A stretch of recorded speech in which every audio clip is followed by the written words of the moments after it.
Welcome back to my YouTube channel. I should have known something was off the moment his mother greeted me with that brittle smile, the kind that stretches wide but never touches the eyes. We were supposed to be discussing wedding logistics, flowers, seating, maybe even cake flavors. Instead, she slid a thick stack of papers across the table like a judge handing down a sentence. "Sign it," she said crisply. "You're marrying up." His father didn't bother pretending. He barked out a laugh, leaning back like a king on his throne.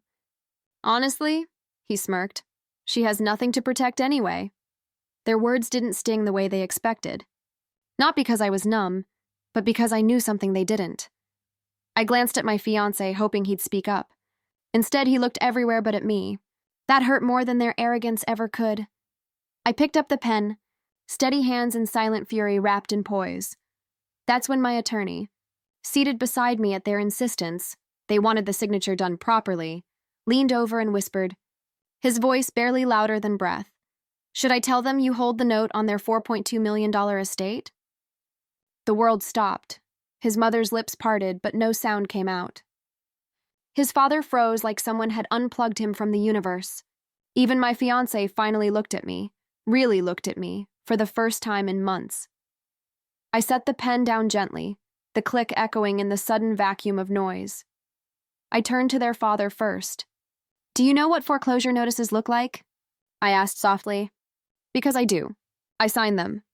My attorney didn't need to add anything. The shock on their faces said it all. They'd just realized the woman they dismissed as marrying up held the deed to the pedestal they stood on. My fiancé's mother blinked rapidly, composure crumbling faster than her tone ever did. You own?" "I own the loan," I clarified. "Your estate is financed through a private investment firm. I'm the primary note holder." Silence boomed harder than any argument could. His father opened his mouth. Closed it, tried again. "You knew?" he croaked. "Yes," I said. And I still showed up with respect. I slid the prenup back across the table. If you'd asked me kindly, I would have considered signing something fair. But this, I looked directly at his mother. This was never about protection. This was about control. They didn't try to stop me as I stood. My fiancé rushed to his feet, panic rising in his throat. "Wait, we can fix this." I looked at him, no hatred in my eyes, just clarity. I don't marry into families who confuse worth with money, especially when they don't even own their own. Then I walked out. No slammed doors, no dramatic vows, just heels clicking on marble they technically didn't own. Later that night, my attorney sent me a summary of their payment history and a note. They're never late, until today.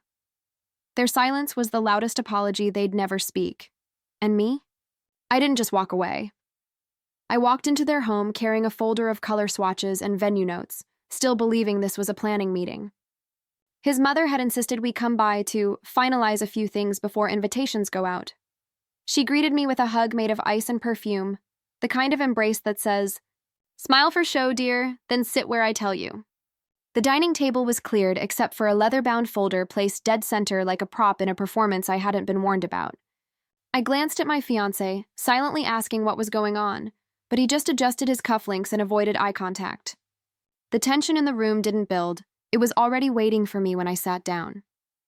His parents exchanged a look that felt rehearsed, like they had practiced this moment without me in mind. His mother folded her hands, her fingers decorated with rings that flashed more than her smile. That was when she slid the document toward me with a manicured push, as if she were presenting a bill instead of a contract. I stared at the crisp pages, realizing there were no flowers to discuss, no cakes to sample, no mason jar centerpieces to judge. This wasn't planning, this was positioning. Before I could speak, before I could ask why, I heard her voice sharp and satisfied, as if the outcome was already guaranteed. Her chin lifted a fraction, the way people do when they think they're looking down at you from a higher place. "Sign it," she said, like I was late on an assignment she'd generously allowed me to complete. The words weren't a request, they landed like a command. Before I could even process, his father let out a laugh that didn't bother pretending to be friendly. It was the kind that fills a room and dares you to challenge it. He leaned back in his chair, one arm draped lazily over the side as though my presence was some kind of amusing formality. "You're marrying up," his wife added, and the satisfaction in her voice was silk over steel. I caught the slight twitch at the corner of her mouth. The micro smirk people wear when they think they've put someone in their place. My fiancé sat still, the way people do when they want to disappear into expensive furniture. He didn't defend me. He didn't wince. He just adjusted his watch like time was the only thing that mattered. His father glanced at him, then at me, and said loudly enough for the words to bruise, "She has nothing to protect anyway." The casual cruelty of it didn't surprise me as much as the eagerness with which it was delivered. They didn't just underestimate me, they enjoyed doing it out loud. To them, I was a formality to be managed, a future inconvenience to be contained with legal paperwork. What they didn't realize was that I had walked into the room holding far more than they'd ever bothered to imagine. I didn't flinch when they spoke. I'd been underestimated before, by teachers who assumed my scholarships were pity, by colleagues who mistook professionalism for passivity, by people who believed a quiet woman must also be a powerless one. So I didn't defend myself, and I didn't rise to their insults. Power doesn't react. It observes. I picked up the pen with steady fingers, letting them think they'd won whatever invisible game they were playing. The room smelled faintly of citrus polish and entitlement. Their confidence was almost theatrical, the kind that comes from never having had to explain themselves to anyone. My attorney sat beside me, calm and unreadable, flipping through the document they'd so proudly printed. They didn't greet him when he arrived. They didn't ask his name. They assumed he was unnecessary, a formality, a prop I'd brought to look important. They didn't know we'd already reviewed the prenup they mailed to the wrong address by mistake. They didn't know he'd already traced the shell company holding their estate debt, or that the signature on their loan agreement had crossed his desk months ago. As I angled the pen above the signature line, he leaned in just slightly, close enough that only I could hear. His voice was quiet, but it didn't need volume to carry impact. "Do you want me to tell them," he murmured pleasantly, "that you hold the note on their $4.2 million estate?" The air itself seemed to pause, as if the truth had entered the room before the words fully landed. I didn't look at them yet. I let the silence thicken, because sometimes stillness is louder than outrage. Silence didn't just fall, it crashed. It was the kind of stillness that makes sound feel like an intruder. I didn't have to look up to know their expressions had shifted. You can feel arrogance deflate. It has a temperature when it leaves the room. His mother's hand, the one with the diamond-heavy rings, stopped mid-tap against the table.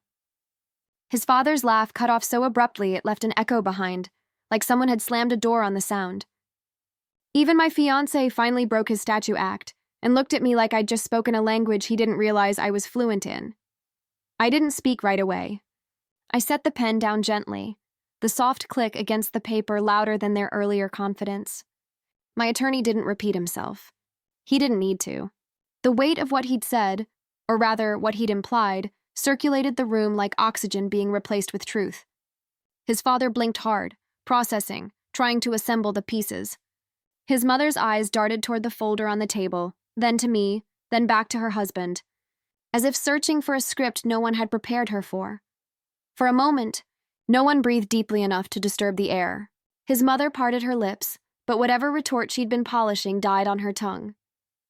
His father leaned forward, but not with swagger this time, more like someone checking the ground before stepping off what they thought was solid ground. The shift wasn't loud or dramatic. It was worse. It was quiet. It was the sound of realization replacing presumption. And I waited, not because I needed the upper hand, but because it had been mine the entire time. They'd just never bothered to see it. I finally lifted my eyes and let the silence sit between us like a mirror. The father's face had lost the flush of confidence, replaced by the ashy tone of someone doing mental math they never expected to need. The mother's posture changed first, her shoulders drawn in, chin lowered just enough to betray the first crack in her composure. Even the way she looked at me had shifted. I was no longer the girl marrying up. I was the woman whose signature could decide whether their front gate stayed on its hinges. Their son, my fiancé, looked at me like I had been replaced with someone else entirely. But I hadn't changed. They had just never bothered to look past their own assumptions long enough to meet the woman sitting in front of them. His voice came out small, unsure. "You own the loan?" he asked, like saying it out loud might make it less true. I didn't answer him. He wasn't the audience I was speaking to anymore. I pushed the unsigned prenup back across the table, slow and deliberate. His mother caught the edge of the folder with both hands as if it might slide off and shatter. I didn't raise my voice, I didn't gloat, I didn't explain. Power doesn't justify itself. I watched them scramble silently through their thoughts, each of them arriving at the same uncomfortable truth. The ground they believed they stood above me on was land I could take back with a signature of my own. I stood, smoothing my coat like I had all the time in the world. No one asked me to sign again. No one mentioned the contract. Not a single word of their earlier mockery dared to reappear. The room had been rearranged without a single piece of furniture moving. As I reached the doorway, his mother finally found her voice, but not the one she'd started with. "We may have miscommunicated," she said carefully, each word chosen like she was stepping through a minefield she'd laid herself. I paused, turned just enough to meet her eyes. "No," I said softly. "You were very clear." Her lips pressed together, but she didn't argue. She couldn't. Not anymore. My attorney followed me out, and the door closed behind us with a softness that felt intentional, almost apologetic. In the car, he didn't offer congratulations or commentary. He knew I hadn't come there to humiliate them. I came prepared to be respected. Whether they earned the chance to remain in my life was now their burden to carry, not mine. That night, my phone lit up with a single text from my fiancé. "Can we talk?" I stared at it for a long moment before locking the screen without replying. Love can survive many things, but cowardice and complicity aren't on the list. If he wanted a future with me, the first conversation wouldn't be about a wedding. It would be about spine, integrity, and the difference between partnership and permission. Across town, in the house they thought they owned, I imagined the three of them sitting in separate corners of the same silence, finally understanding what it meant to underestimate someone simply because she didn't broadcast her power. They'd built a narrative where I was the one seeking an upgrade, never realizing they were the ones praying I never read the fine print on their lives. I didn't need revenge. I didn't need to embarrass them. I didn't even need to threaten foreclosure. The truth had already done the work. And as I stepped into my own home, bought in cash, held in my name alone, I felt no anger, no triumph. Just clarity. They had asked me to sign away protection I never needed from them. They forgot one thing.